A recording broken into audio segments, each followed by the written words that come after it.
Hey everybody, welcome back to Tim Travels with your host Terry. Coming to you from, I got nothing, man. I don't know exactly what town this is. It's a Little Loves on US 45, but it was only like 16 miles from the Shiloh battlefield. We'll get to that in a minute. So hopefully it's not too loud because I got the truck idling. It's really hot, and the APU just doesn't keep up. So a lot of comments about the live last night. Somebody said something, and I wanted to mention it because it's one of those comments that kind of shows a lack of knowledge about how things actually work in this country. And somebody said, oh, well, you know, because we were talking about our prosecution's political. And I had mentioned the Hunter Biden case because the judge in the case, who is a Trump appointee, rejected the plea deal. Now, judges can reject plea deals, but typically they don't. They usually defer to prosecuting attorneys. But somebody made a comment that, oh, Hunter Biden got this sweetheart plea deal and it wasn't Russian misinformation or whatever. And I'm like, so first of all, let's talk about plea deals for a second. You know, a judge can reject any plea deal and go to trial. The reason that they don't often do that is because they could reject the plea deal and then the prosecuting attorney could be like, all right, I'm just going to dismiss the case. They could do that, right? They have that latitude. But what happened is, in this case, a special prosecutor was appointed and then they indicted him on this, lying on a government form. And I'll come back to the Second Amendment here in a second. So anyway, they indict him for lying on this form. Now, I guess my question is, suppose it for a moment that this judge then sentences him to probation. Because I don't really know what, there is a whole big-ass book called the U.S. Sentencing Guidelines. And I don't know what the guidelines for this say, because I'm not the judge. Why do I care, right? I'm not part of the U.S. Sentencing Commission. But, you need to understand that judges' hands are often tied. So it might be like, okay, he's convicted of these 3 charges, but the guidance says, yeah, he has no other, let's say he has no other criminal record, blah, blah, blah. And I know he's going to be, I think he's going to face trial on tax evasion charges, okay? But let's say that, and by the way, there's guidance, and then there's what is called upward departure and downward departure. In other words, like the guidance says this many, this is your lowest sentence, this is the typical sentence, right? But then the judge has some latitude to either lower it or raise it, if there are aggravating circumstances or mitigating circumstances. So I don't know what the plea deal was that he had. So I don't know if it was a sweetheart deal. And what the hell is sweet? I mean, I know what a sweetheart is, but what does that even mean, right? It's totally subjective. Totally subjective. And so, if he doesn't get sentenced to jail, well, is that a sweetheart sentence? He's still going to be a convicted felon, and, the interesting thing is, right, so here's this guy that hit rock bottom and, all the texts came in. It was probably pretty humiliating. And, and since we're talking about it on Father's Day, by the way, happy Father's Day to all of you dads. You don't have to have a biological kid to be a dad, by the way. So happy Dad's Day. But if you do have a biological kid and you never paid anything to take care of them, then It's not for you. It's not for you. All right. I had a guy. I was with a guy in the Navy who used to call his. So he had divorced, and he and his wife had a kid, and he called the kid his ex-son. And I still kind of hate that guy. I mean, maybe he died in a fiery plane crash. I don't know. I haven't seen him since we were on the same ship together, and I'm glad. Okay, back to what we're talking about, Hunter Biden. So here's the weird Second Amendment twist on this thing, right? You know, the Supreme Court just said 2 days ago that the ban on bump stocks is unconstitutional. And I was telling a friend, the Ninth Circuit Court of Appeals, which by the way is typically the most liberal circuit and certainly the most reversed circuit of all the federal circuits, although they're not the most reversed because they're liberal, they're the most reversed because they're so huge. The Ninth Circuit is all of the all of the West Coast, plus, Arizona, Hawaii, Alaska. So it's a huge circuit with a gazillion people. So there are tons and tons of appellate cases that, the Supreme Court looks at. And a lot of times with places like that, there's big law involved. There's momentous decisions involved. So anyway, Biden is, addicted to crack.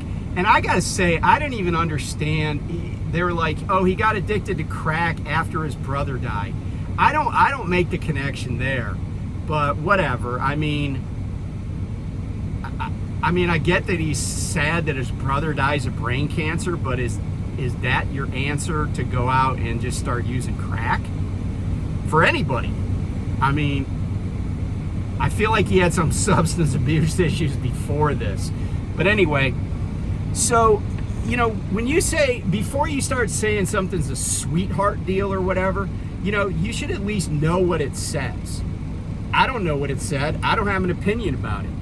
It's the same thing with, if Trump had got a plea deal, I wouldn't read the plea deal. It wouldn't, and I'm like, you get what you get, right? Like, why would you not take the best deal you could? It's not like it's some shameful thing that he did. Why wouldn't you take the best deal you could? I try to get the charges dismissed, right? Makes sense. So, people often talk about, criminals get off on technicalities. And I think it was Justice Byron White who said they're not technicalities, they're the law. When somebody is subjected to an illegal search or seizure and evidence gained is fruit of the poisonous tree, then they get the charges dismissed. Well, that's the law. It's not a technicality, it's the law. So, enough about that. So I went to Shiloh. I got a bunch of little videos, some pictures that I want to share with you, because people ask me, can you do a tour of the battlefield? So anyway, just to set the stage, we're talking April 6th, April 7th of 1862.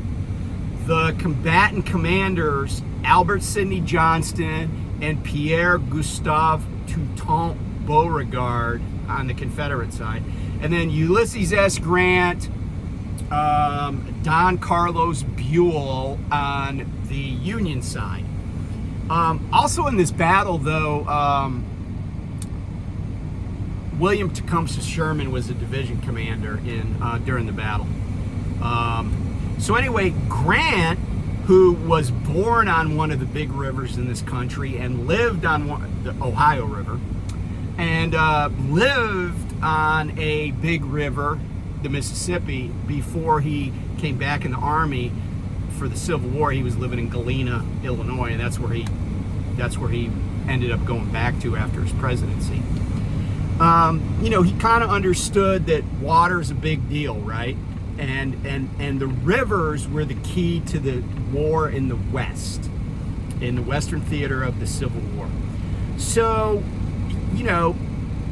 as I point out in the video, he masses his forces and stuff, but he's waiting for reinforcements to come up before he undertakes this overland campaign to raid Corinth, Mississippi, which is just to the south of where Shiloh is. And anyway, the first day though, Albert Sidney Johnston takes the offensive and says, we're going to attack these guys before they can get reinforced, and we're going to try to pin them up against a creek and the Tennessee River and get them to surrender. He's going to try to get Grant to surrender his entire army. That's the plan. It doesn't work out. All hell's breaking loose. Grant keeps his cool. Johnston dies. And I said in one of the videos you see that I was going to talk about it. But what happens with Johnston is Johnston had been, and I talked about this a long time ago when I did a video from Echo Canyon in Utah. But anyway, Johnston had been in a duel and had scar tissue on his leg from it. And he catches a piece of shrapnel or a low velocity mini ball, and I can't remember which, at Shiloh, just above his boot, but it hits the scar tissue from the duel that he had previously had, and he doesn't, because there's not a lot of sensation there, he doesn't even realize he's wounded until he's lost so much blood that he basically passes out while on horseback. They help him off his horse, carry him into a thicket of trees behind some rocks, and he dies there of bleeding out. So I don't know what the message there is. He is an unlucky dude, I guess.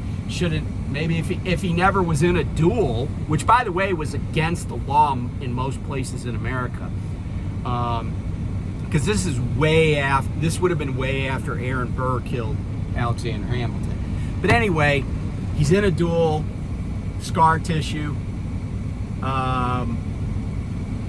which of course is a great song. But anyway,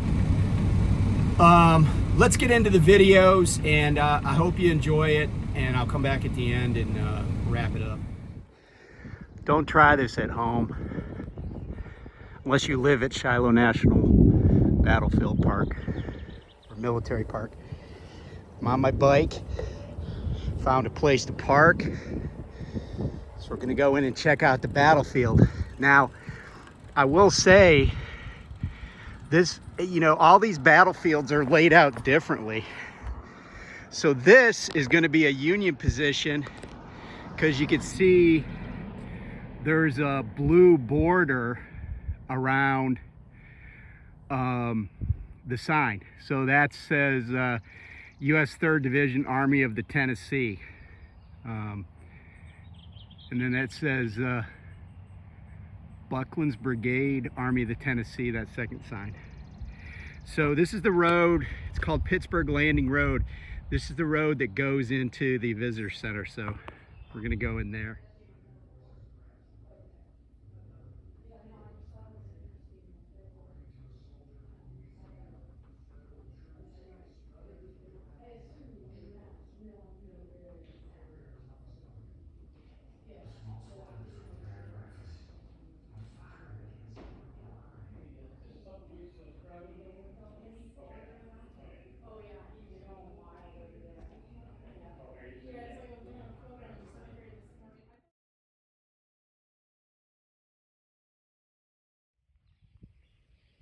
So this is the Iowa Memorial here at the Shiloh battlefield. And so let me set the scene for you. To the right here, past this little building here, which is a bookstore, there's the National Cemetery. But if you go beyond the cemetery, just beyond those back trees is the Tennessee River. And what happened was, in early April of 1862, and actually in March and April of 1862, Union forces in the Army of the Tennessee come up the Tennessee River, which is just down the way here. I don't know, you can see See, there's a pickup truck right there going down the road to Pittsburgh Landing. So the Union troops are basically encamped all along this road, which is, you know, here in the battlefield. And they're waiting reinforcements from an army under a Union army under the command of Don Carlos Buell. And what the idea is that Grant's army and Buell's army will, and I think Buell's army was the Army of the Cumberland, and they will combine to go down to Corinth, Mississippi, which is only like 20 miles away, and attack it and cut off supply lines that the Confederacy has here in the Western theater of the war. But what ends up happening is, through these woods and in the fields beyond, the Confederates under Albert Sidney Johnston, along with General P.T.G. Beauregard, they decide that while the Union is waiting for Buell's reinforcements to show up, they will simply attack. And the idea is to drive the Union soldiers back and pin them against the river and against these creeks and basically force a surrender. But the Union lines finally hold, and overnight, so this is April 6th, Sunday, April 6th. By the end of the day on Sunday, April 6th, Albert Sidney Johnston is dead. And I'll talk about his wound later because it was kind of bizarre how he died. And the Confederates have basically held their ground, but at heavy losses. And what they don't know is that overnight, they think they're going to finish off the Confederates on Monday the 7th. But what ends up happening is that Don Carlos Buell's army starts arriving in the middle of the night down at Pittsburgh Landing, and we'll go there later. And then also, so that would be this direction. So coming up, that would have been the left flank of the Union army. And then also reinforcing, kind of almost like A.P. Hill did at Antietam in September of 1862. Lew Wallace's troops come from the right flank of the Union army and reinforce.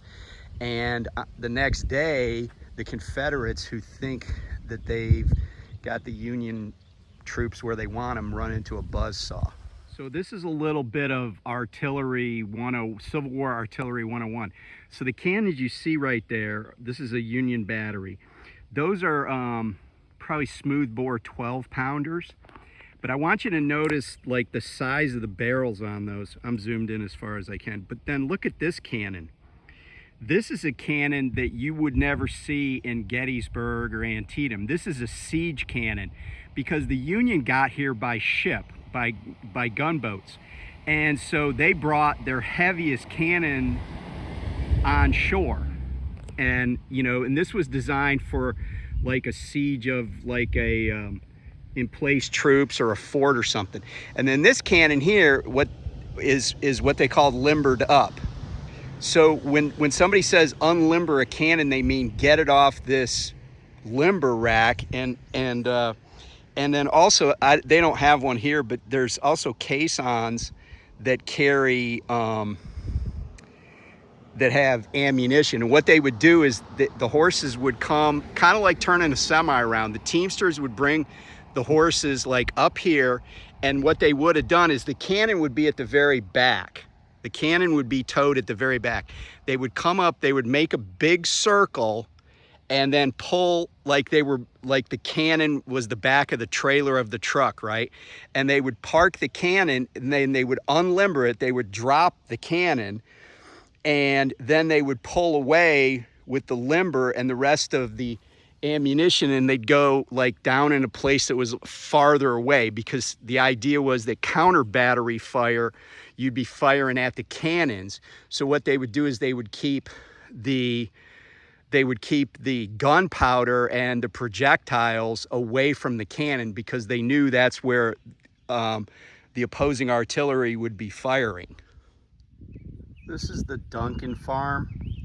I'm gonna show you another Iowa monument. You don't see Iowa monuments really on the East Coast. The other Iowa monument I showed you is much bigger than the Michigan monument I saw.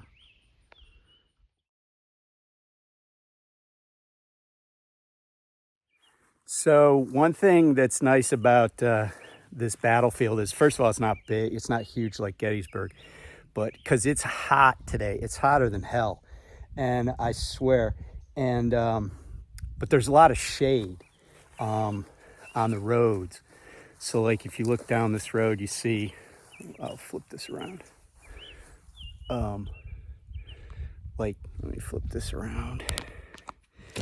So down this road that I just came from that direction, but you can see there's shade, and all that shade that you're riding through, even for a couple of seconds, makes a difference on a day like today.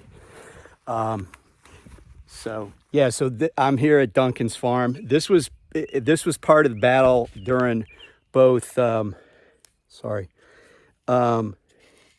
during both on both the 6th and the 7th. So the direction I'm looking is, duh, you can't see it. So this direction is where the Confederates would have come from. This is to the north. And they would have come this way, and they actually drove the Union back and captured a bunch of soldiers and killed a Union general his name was W.H.L. Lewis, Wallace, not to be confused with Lew Wallace, who brought reinforcements. But then the next day, after Union reinforcements came up, they pushed the Confederates back across these fields. So this is a Confederate line of cannon on the opposite side of the field I just showed you. So the last time I showed you something, I was down the road where those other standing trees are. So these guys were not very far apart, but the Confederate artillery had set up here at the edge of these trees. And I know from having done a tour here 30 plus years ago that all down this line were Confederate artillery. And they just, swept the Union infantry from the field. But the other thing that's interesting is that you couldn't, I don't know if you noticed, but when I showed the woods from where I was, you couldn't really see all these cannon, but it's not like they're really hidden either.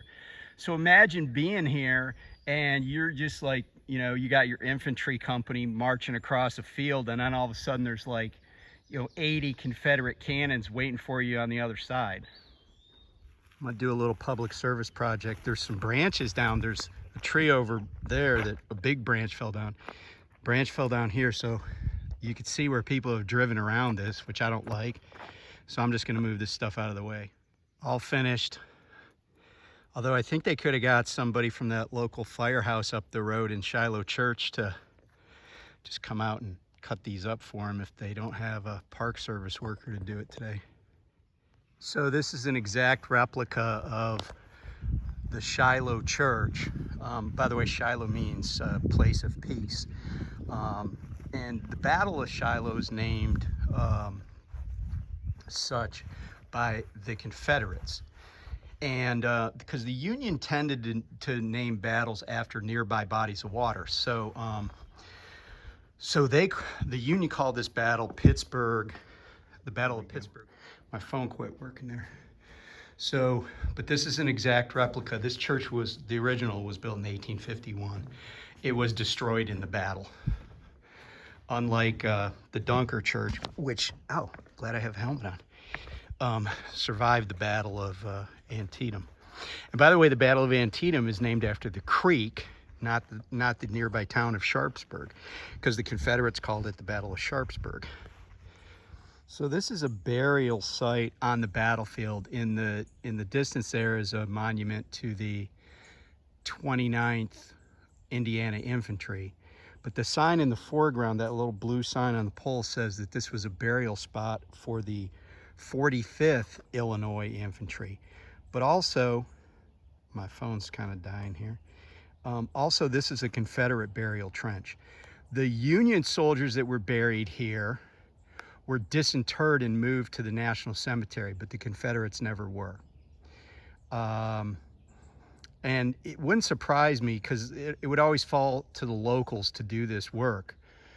It wouldn't surprise me that that, they just gathered everybody up, put them in a wagon, and took them to a space that was, or a place that was convenient and out of the way and not going to interrupt, the planting or crops that were in the ground. So through the tree here, you can see a Confederate battery. So I'm looking at this field, and this is basically where Beauregard's troops on April 7th make their last stand. They're finally driven from the field and overwhelmed, and down where that white vehicle is, that's the road down to Shiloh Church. And Beauregard himself led several counterattacks against the Union, but they were just, the Confederates, by the time Lew Wallace got there and Don Carlos Buell, they just didn't have the manpower to overcome the Union Army. And so they withdraw past Shiloh Church down that road and head back to Corinth, Mississippi. And this would be on the afternoon of April 7th, 1862.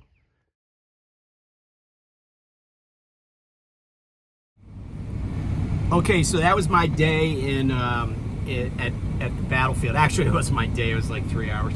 But here's the cool thing. I did some reconnoitering of the battlefield area like any good military leader would do.